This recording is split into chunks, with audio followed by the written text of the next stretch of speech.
Breaking news on the epicness of Wind Cave National Park in South Dakota.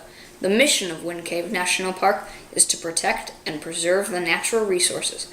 The national park protects a diverse ecosystem with eastern and western vegetation. The cave area also contains about 95% of the world's discovered boxwood formations.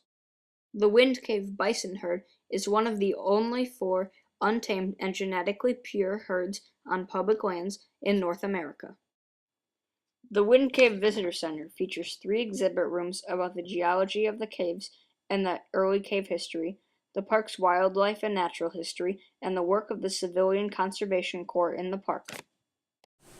Now to Robbie with the water cycle. Water cycle in Wind Cave National Park is affected by the cave itself, because some of the surface runoff goes into the cave's aquifers.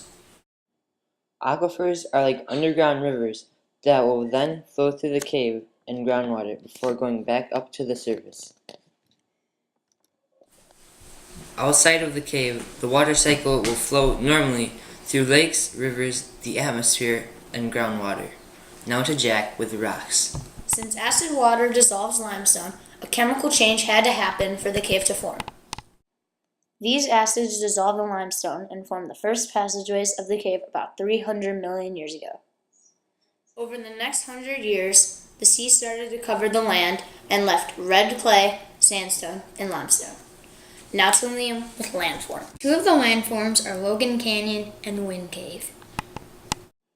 The water formed Logan Canyon because there is a river in the middle and it erodes the sides to make it a wider and bigger canyon.